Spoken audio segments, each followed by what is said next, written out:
On the road to Macstock with Mike Schmitz of Practical PKM. This is MacVoices. MacVoices is supported by the MacVoices Slack. Discussions, questions, and answers, and a place to talk tech with your friends. The MacVoices Slack is available to all patrons of MacVoices. Sign up at patreon.com/MacVoices and join in. Welcome to MacVoices. This is the talk of the Apple community, and I'm Chuck Joyner. Folks, this time on the road to Macstock, we talked to a presenter who's doing not just a regular Macstock Conference and Expo session, but also one of the Friday pre-Macstock workshops. Of course, I'm talking about Mike Schmitz of Practical PKM. Mike, it's great to see you. We haven't talked for so long. I'm embarrassed. It's true. It's good to be here. Thanks for having me, Chuck. So let's get the first thing out of the way first. What is Practical PKM? I want to make sure folks know that as we go in. Sure. Well, so if people were at Macstock last year, they heard me talk about how I had just left my day job, and I had been making things online for a lot of people, a lot of different places for several years before then, but decided it was time to go out on my own. And I've tried a bunch of different things, and what seems to really resonate the most with my audience is the personal knowledge management stuff, or PKM. And when it comes to personal knowledge management, the last couple of years at Macstock, I've talked about Obsidian and connecting notes and things like that. A lot of people have this view of this as like, this is kind of cool, but it's really complicated, and I don't want to set up all these crazy systems. And I just want to know how this can actually benefit me. How can this help me be more productive or creative? And so that's where the practical piece comes in, because I want to kind of translate it from conceptual, how all these things connect in your brain, to the actual output that you get, whether that be journaling, which I think we're probably going to talk about today, or idea development, or writing, just the practical use cases of all that knowledge that you're trying to wrangle. Okay. Again, just want to make sure we level set folks as we head into this discussion, because I know I've talked to a lot of people who have been following along with you. They're using you to get up to speed on Obsidian and feel like it's something that is very worthwhile, very beneficial.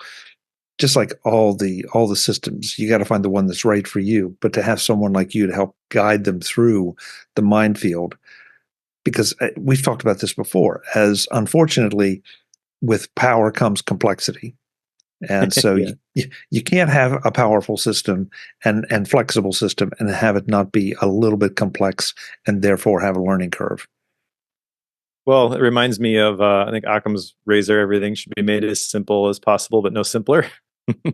So the complexity is okay if it's actually giving you tangible value, but I think the danger people have when it in terms of personal knowledge management, PKM, is they see people share those like big graph views and all the interconnected dots. And they're like, oh my gosh, that's so cool. But that really doesn't have any practical value. Like, it looks nice. People can share those online, but how does that actually help you in your day-to-day work? That's where I want to help people. It's like, how do you actually put this into practice? I really think you've hit on something there. And I think that's not just true for what you're doing, but so many things that people look at any of the higher level pieces of software, and they panic a little bit because it just looks like there's so much there.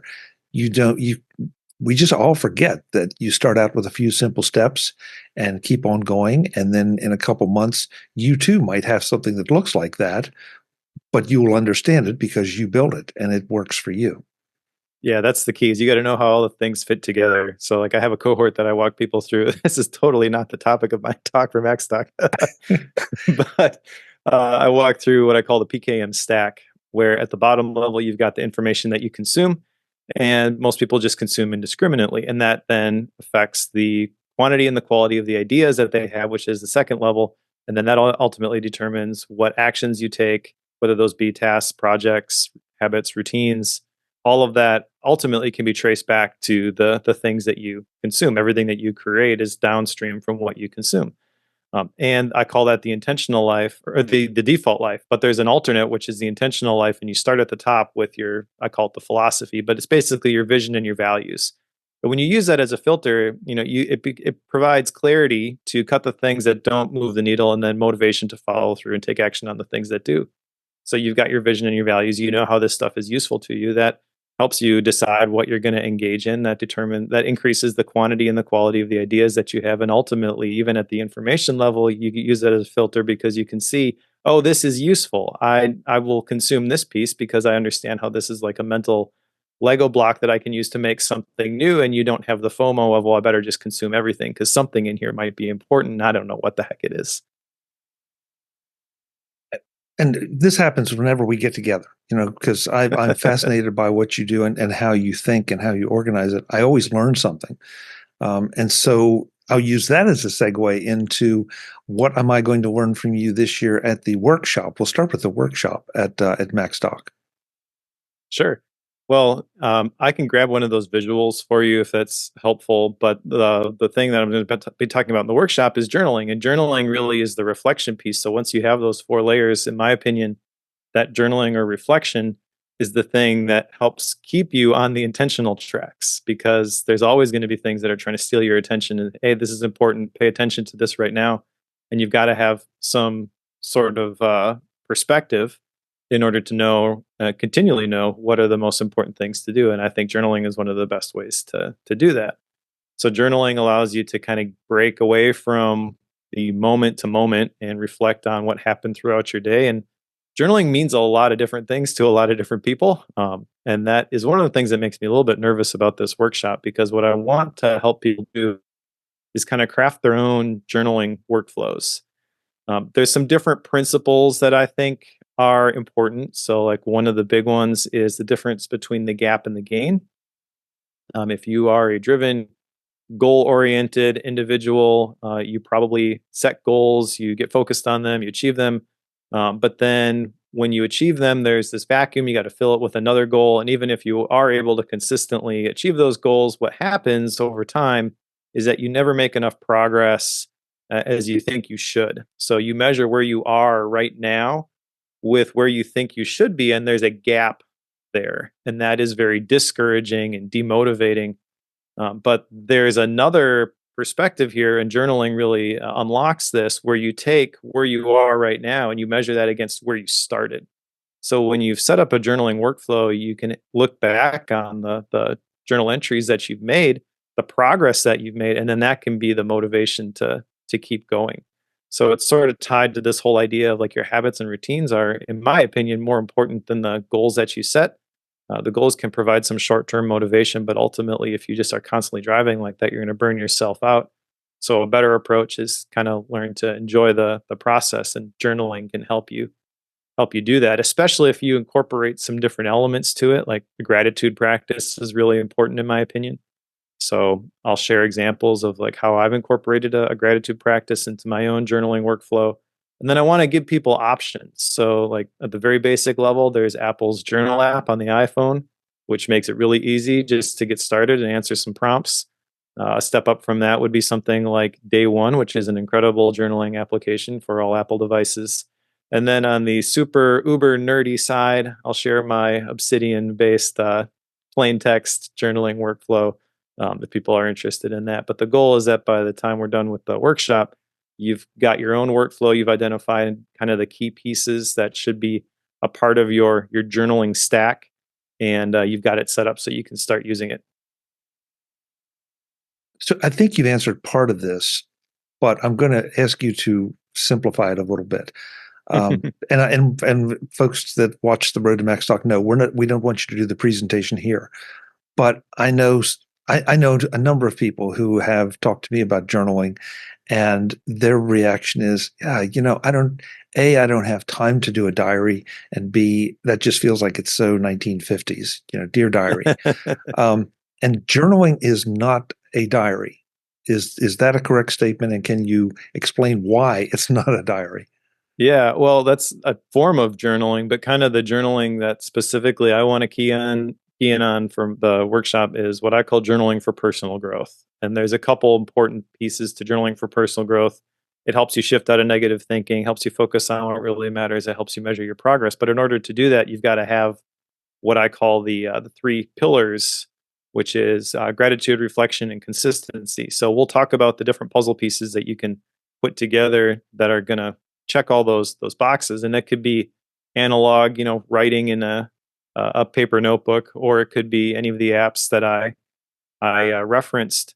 But yeah, there's more to it than just Dear Diary, and then this is how I feel. There's some value in that, I feel, because if you don't ever, for lack of a better term, vent, you have to release some of that stuff, and journaling is one way that you could do that.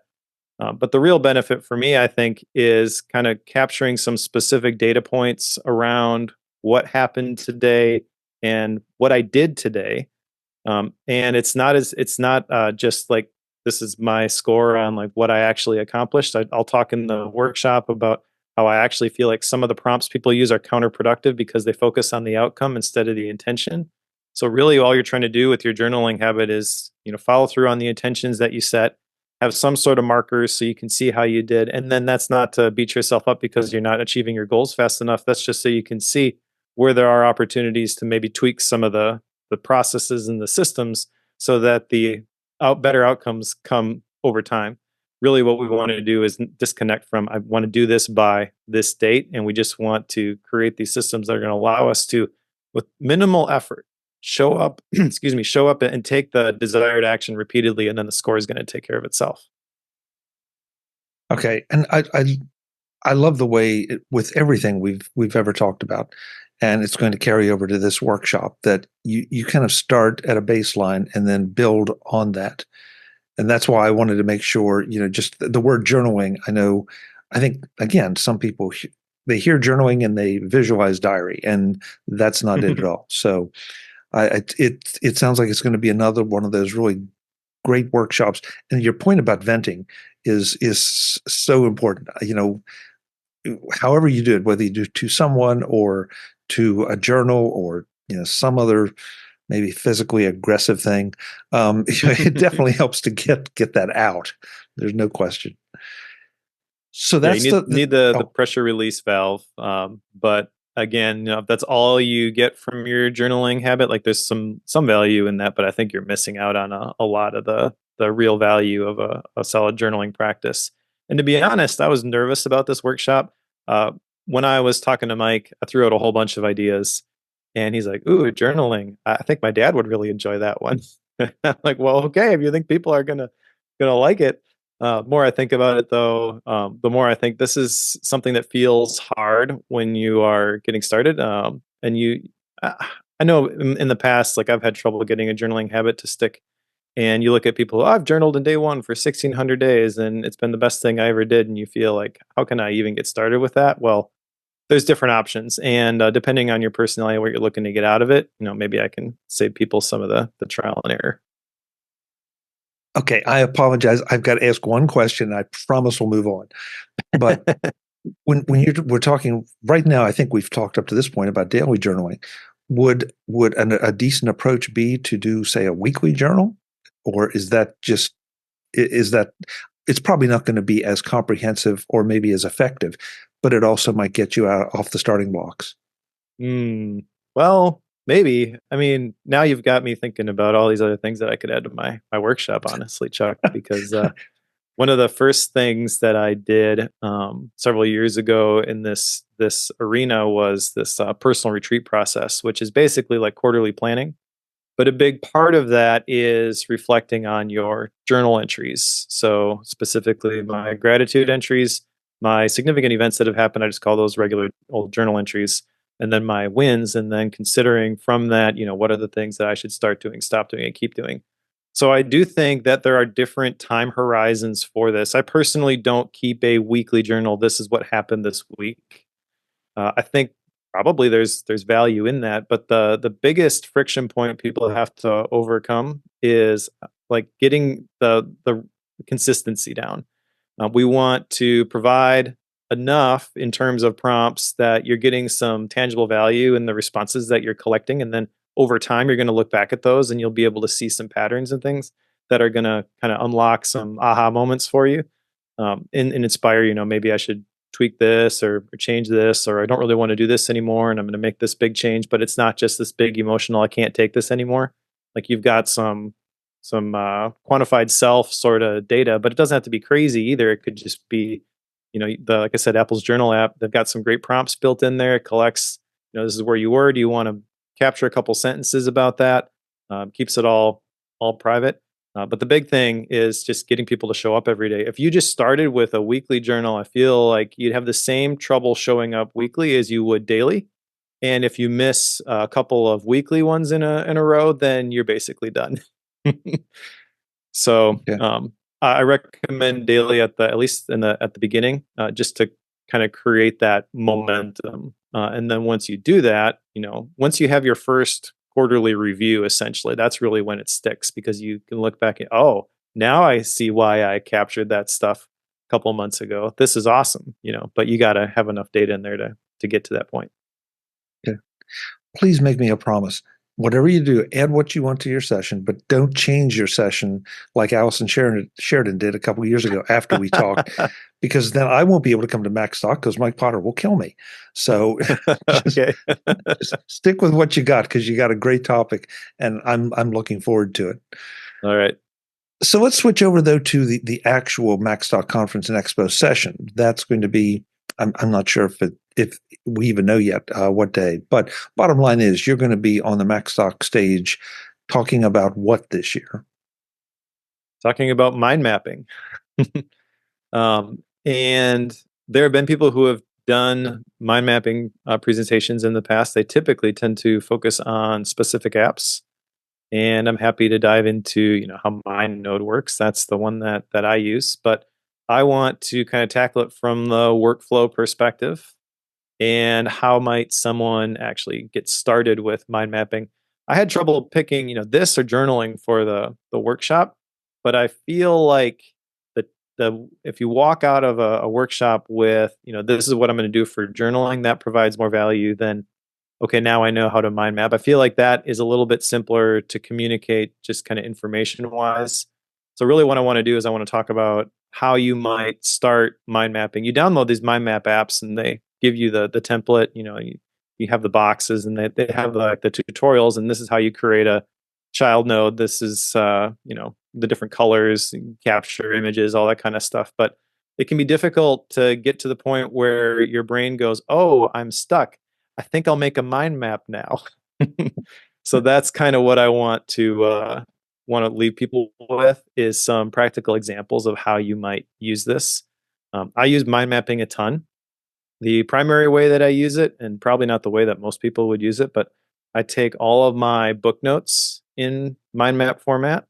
So I have all these historical artifacts of the different sections of the book and the different colored nodes, and then all of the subtopics. And if I want to go back and review my notes on a book, it's a more effective way to do that, in my opinion, than it is to just look at all the text notes that I captured. Got some visuals from the book that I've captured with the phone, stuff like that. I also use it a ton for like idea development. If I'm brainstorming like a big article meaning maybe like 5,000 words, because some of the shorter ones, I know this is, the three things I want to hit on. But when it's longer, I want to make sure all the pieces fit together. So I'll have the different sections. Or if I'm working on a course, for example, I'll open up a mind map and kind of develop that. If I'm brainstorming, just like I want to just drop down everything that I can think of on a particular topic. I did that a while back with like newsletter ideas. I was struggling trying to write my newsletter every week, and I get to Friday or Saturday, it goes out on Monday. Like, well, what am I going to write about this week? And well, this is stupid. I already know what to do. Let's just open up a mind map and brainstorm some topic ideas. And within like 45 minutes, I had 50 topic ideas, and they were all planned out for the rest of the year. So give people some practical examples like that, and then maybe show them a little bit how to use the tools. But for me, it's just switching the switch in the brain about like, okay, so I'm stuck right now. Let's change up the mode and let's try mind mapping. I want to leave people with that sort of feeling, knowing that this is a tool in their arsenal that they can use next time they're stuck and they want to think about things a little bit differently. So let me do a disclaimer here. First of all, I'm a fan of mind mapping because I've taken some of the sessions at Macstock. I've taken other courses, and I feel like, at least I think, well, scratch that. I've learned how to use it for me. All right, but when I first saw mind mapping, my I had two thoughts. One of which often the software contributes to the misinterpretation, I think. The first thought is it's a flow chart, not a flow Yeah. chart. Second one is though that it's an outline. It's a more of a visual outline. And so many of the mind mapping software options out there will take your mind map and drop it in and convert it to an outline. And I feel like that's a complete misunderstanding because then people say, well, why do I need the mind mapping software? I'll just do an outline. I know how to do that, and I can do that in Word or I can do it by hand in TextEdit. How would you speak to that to just have people say, okay, it's different and I really need to pay attention to my session and not think of it in those terms? Well, I don't think those terms are wrong. I just don't think they're complete. So I think that's one of the values of I use MindNode for my mind mapping, but they do have an outline view that you can see alongside the mind map view. And when I am done with my book notes, I will export that both as a mind map PDF and as a plain text outline. And I will bring them both into Obsidian because I'll have the visual then and I can look at things spatially. And then I'll also have the outline and I can link to specific things from my notes in that book. But when I think of an outline, I feel like that is very linear. You go from the top to the bottom in a specific order, and when you've got things laid out on a mind map, it's just kind of all on this big whiteboard in front of you, and you can move things around. And as you move things around, it sounds really stupid, but just like grabbing this and moving it over there sometimes is enough to, oh, I get how these things fit together now. So, um, yeah, I think functionally, there's two different modes that your brain can be in, and I used to think that people had a preference based on personality, whether it's outline or mind mapping, and they both kind of accomplish the same outcome. I don't think that's necessarily true anymore. I think people have the ability to switch back and forth between those two different modes, whether you're thinking about things linearly or thinking about things spatially. And there are benefits from both of those. I think myself personally, I tend to default to the outlines, the very linear.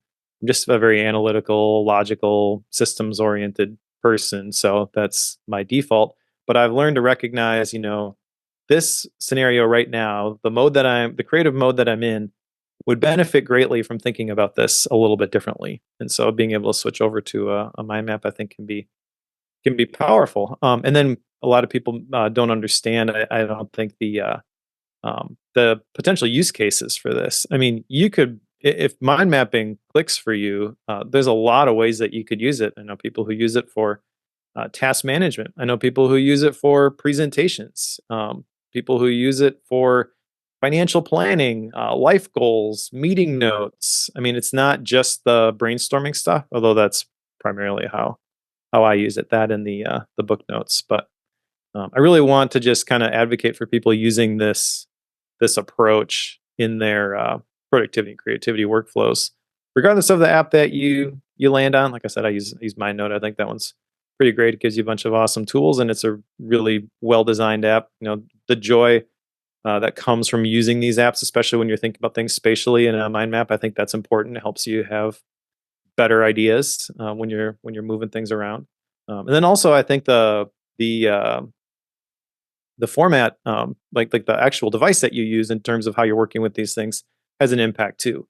So you can do a mind map on a Mac, and you're clicking and you're moving things around, but it's very different when you've got your finger on an iPad and you're touching the actual notes and ideas that you've got there and you're moving them around on the screen. Again, it sounds maybe a little bit woo woo, but there is something to actually physically manipulating these things on the screen where you're actually making the human connection. So I just think it's a great ideation tool, and I do think that yeah, it's useful a lot in like creative workflows. But as I talked about a couple of years ago, I really think everybody is creative and can benefit from adding some of this stuff to their the way that they work.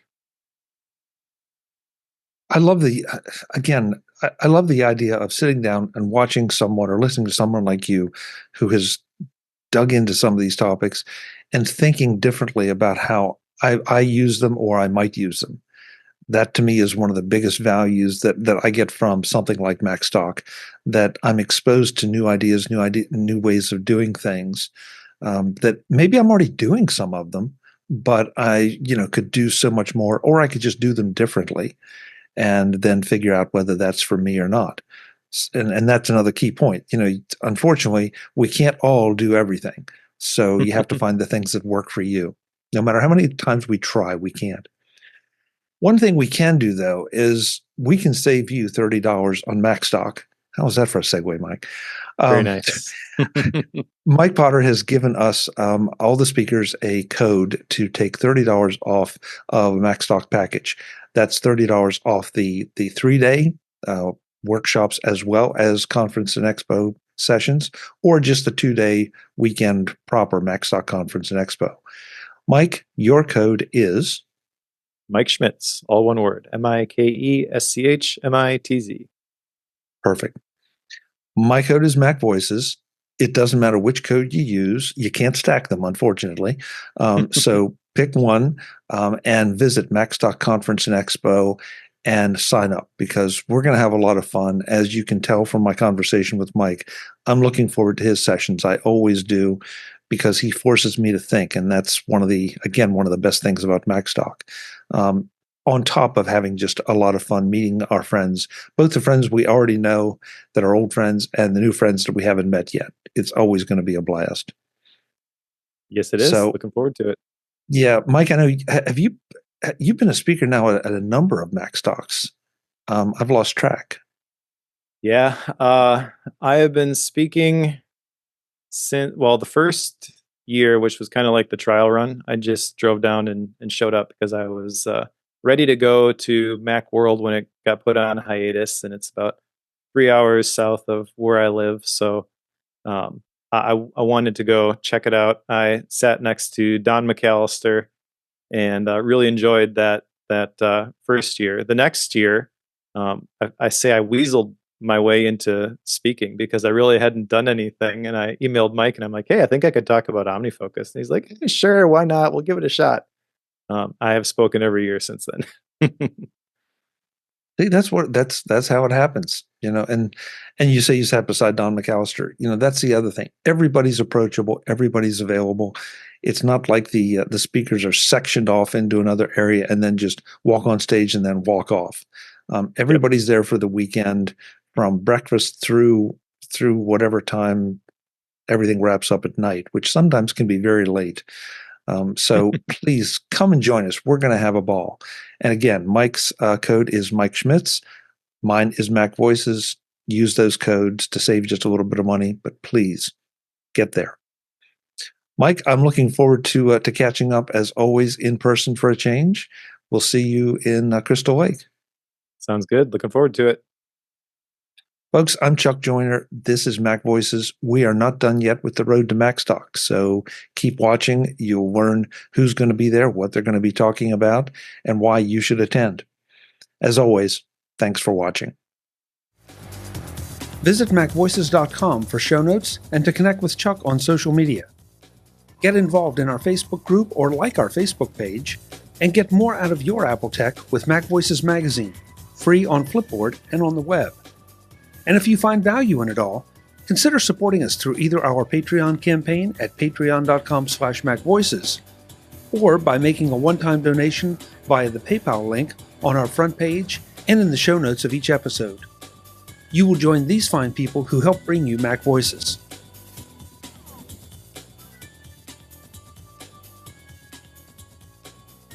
Advertising handled by Backbeat Media at backbeatmedia.com. Bandwidth provided by CashFly at cashfly.com.